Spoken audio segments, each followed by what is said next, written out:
Hello everyone, very warm welcome to you all. Previous video में हम respiration study कर रहे थे, तो उसी को आगे कंटिन्यू करते हैं। अगर किसी ने फर्स्ट पार्ट नहीं देखा है तो पहले फर्स्ट पार्ट को पढ़ें, उसके बाद फिर सेकंड पार्ट को देखें। तो राइट लंग जो है वो लार्ज होती है लेफ्ट लंग के कंपैरिजन में। ह्यूमन बींग्स में 2 लंग्स होती हैं, तो जो हमारी राइट लंग है वो बड़ी इसलिए होती है क्योंकि जो लेफ्ट लंग है, लेफ्ट साइड में तुम्हें पता है हार्ट होता है, तो हार्ट होने की वजह से हमारी लेफ्ट लंग छोटी होती है राइट लंग के कंपैरिजन में।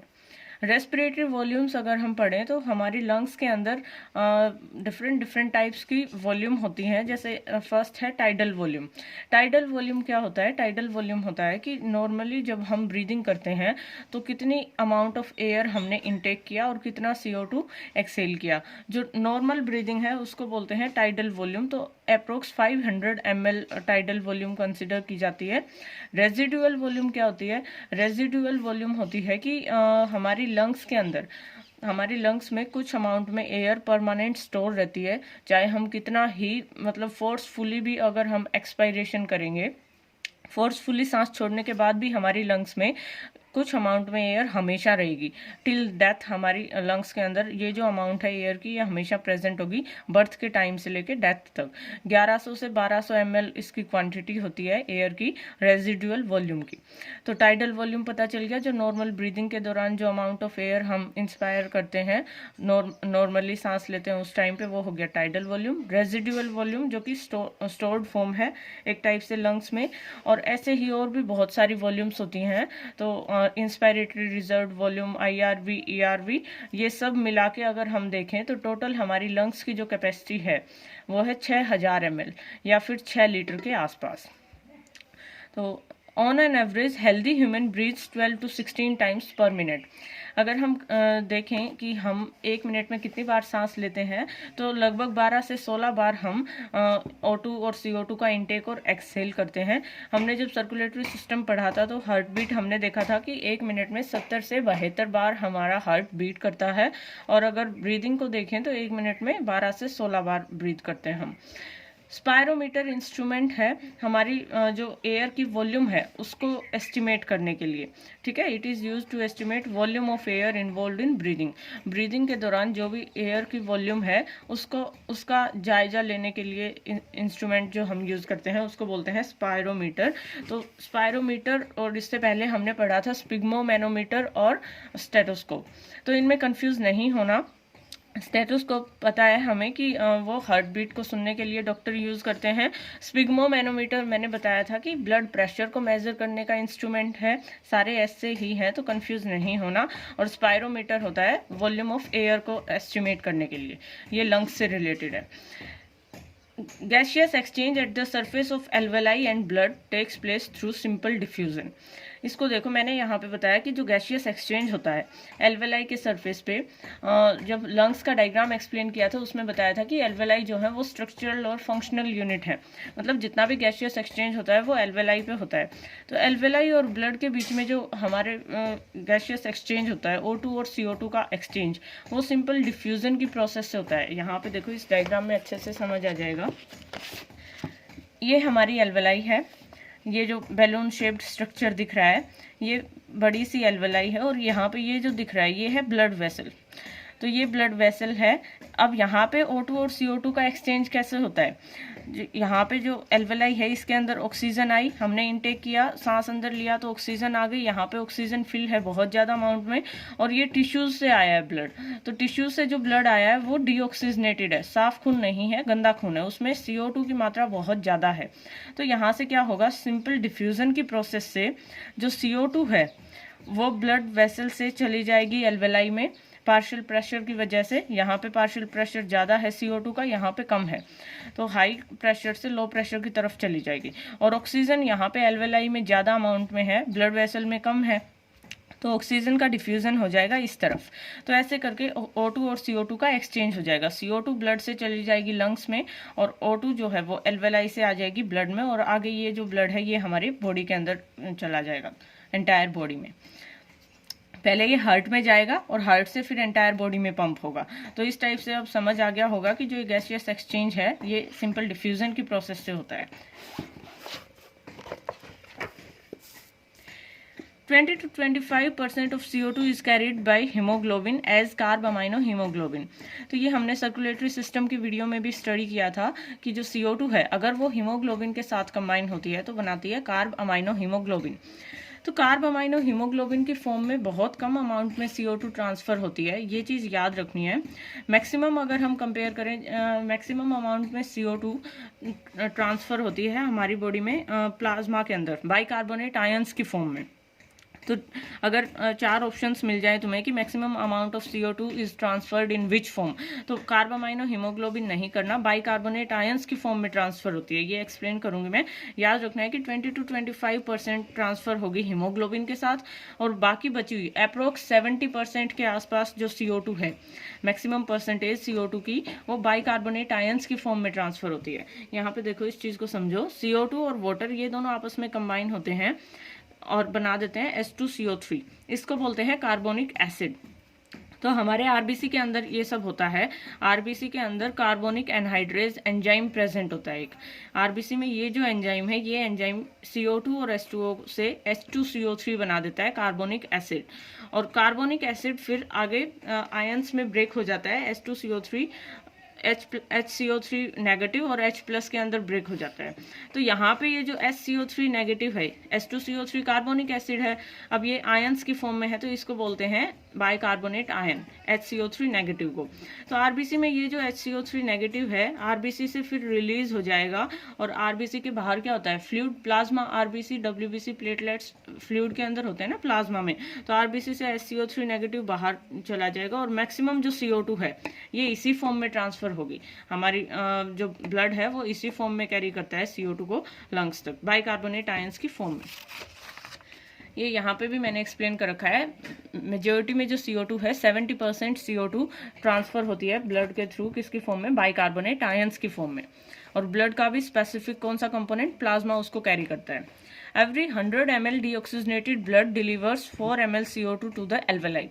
तो अगर हम चेक करें कि हमारा जो 100 ml डीऑक्सीजनेटेड ब्लड है वो कितनी CO2 को कैरी करता है एल्वेलाई तक, तो अप्रोक्स 4 ml CO2 लेके जाता है deoxygenated blood, 100 ml deoxygenated blood अगर हम चेक करें तो ये रेस्पिरेटरी डिजीज है अस्थमा। अस्थमा एक रेस्पिरेटरी डिजीज है, ये याद रखना है। और इसमें क्या होता है कि जो ब्रोंकाई और ब्रोंक्यूल्स हैं, डायग्राम में मैंने एक्सप्लेन किया था, ब्रोंकाई और ब्रोंक्यूल्स के अंदर इन्फ्लामेशन हो जाता है। हीमोग्लोबिन रेस्पिरेटरी पिगमेंट है ह्यूमन बींग्स के अंदर। रेस्पिरेटरी पिगमेंट क्यों कह रहे हैं, क्योंकि ये O2 और CO2 को कैरी करता है। दैट्स वाई हम मेनली O2 को कैरी करता है, हीमोग्लोबिन तो हमारी ऑक्सीजन को कैरी करता है, दैट्स वाई हम इसको रेस्पिरेटरी पिगमेंट बोलते हैं।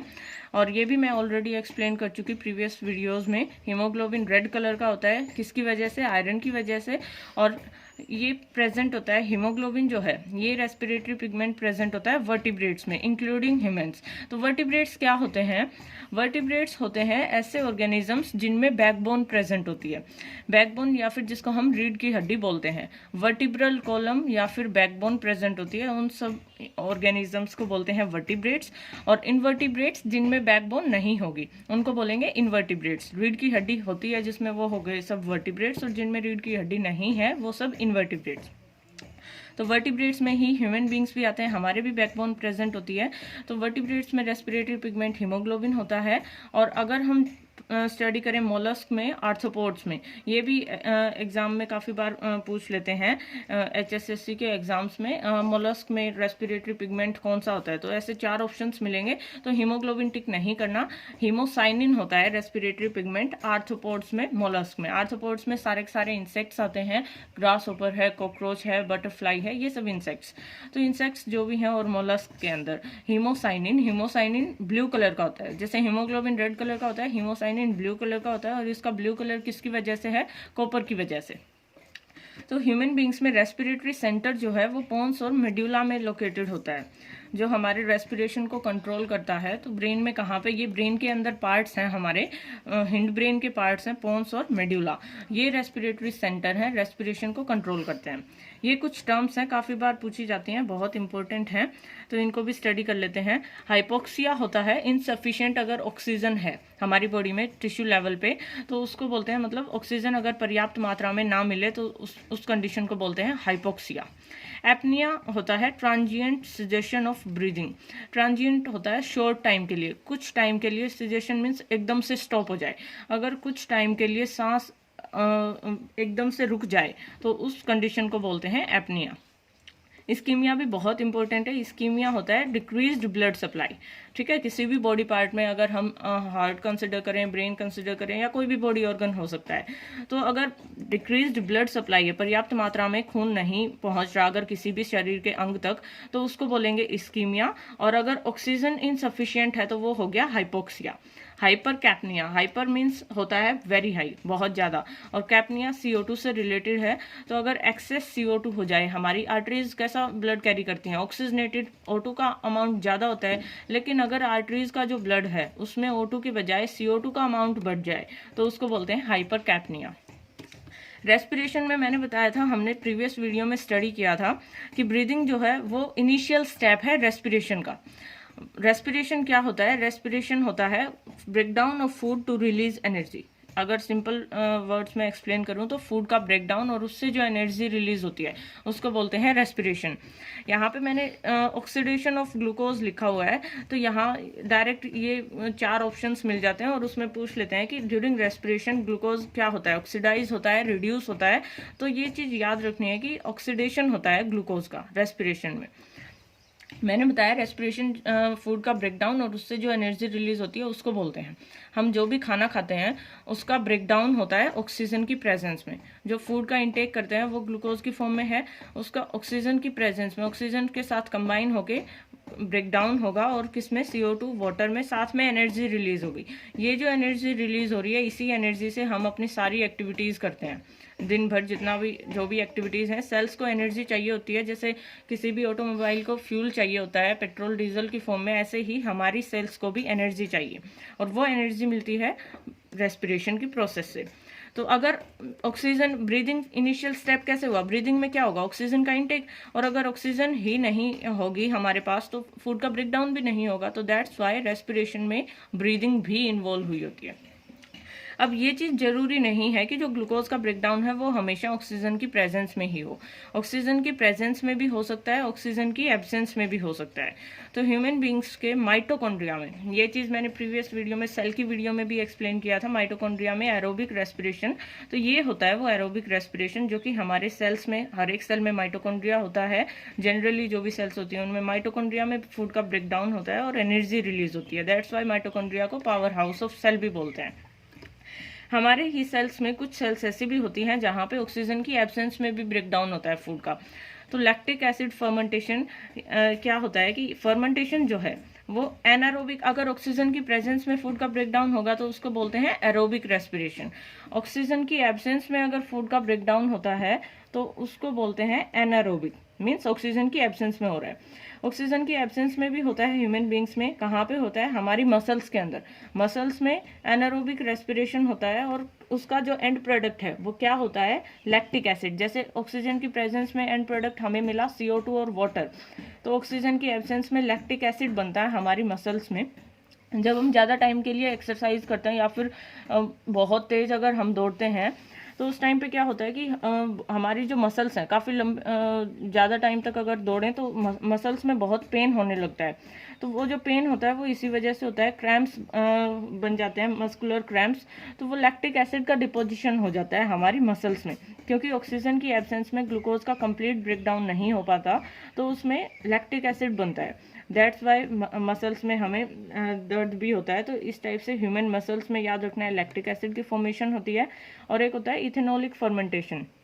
इथेनॉलिक, यहाँ पे भी नाम से पता चल रहा है, इथेनॉलिक फर्मेंटेशन में इथेनॉल बनेगा एंड प्रोडक्ट। और ये जो लोअर ऑर्गेनिजम्स हैं, सिंपल ऑर्गेनिजम्स है, यीस्ट में, बैक्टीरिया में, इनमें होता है इथेनॉल बनती है इनमें ऑक्सीजन की एब्सेंस में ग्लूकोज से। लास्ट में ये अभी लेटेस्ट न्यूज़ थी, ये विशाखापट्टनम में गैस ट्रेजेडी हुई है अभी कुछ टाइम पहले, और वहाँ पे बहुत ज़्यादा लोग किल हो गए गैस ट्रेजेडी के दौरान। तो ये चीज़ हमें याद रखनी है, इस पर भी हमारे एग्जाम में क्वेश्चन आ सकता है। स्टायरीन गैस थी जिसके लीकेज की वजह से, जो कि बहुत ज़्यादा टॉक्सिक गैस थी, और उसका डायरेक्ट जो इफेक्ट था वो हमारे रेस्पिरेटरी सिस्टम पे था। ठीक है, ऑक्सीजन जो है वो कंबाइन नहीं हो पाई हीमोग्लोबिन के साथ, तो रेस्पिरेटरी सिस्टम जो है वो एकदम ब्लॉक हो गया था, जिसकी वजह से, और साथ के साथ CNS जो हमारा सेंट्रल नर्वस सिस्टम है उसको भी अफेक्ट करती है ये जो गैस है। तो विशाखापट्टनम गैस ट्रेजेडी के दौरान जो गैस लीक हुई थी वो स्टायरीन गैस थी। इसी के साथ हमारा ये टॉपिक कंप्लीट हो गया। अगर वीडियो अच्छी लगे तो प्लीज़ लाइक करें, शेयर करें, सब्सक्राइब करें, और वीडियो का लिंक आपको डिस्क्रिप्शन बॉक्स में मिल जाएगा। Thank you.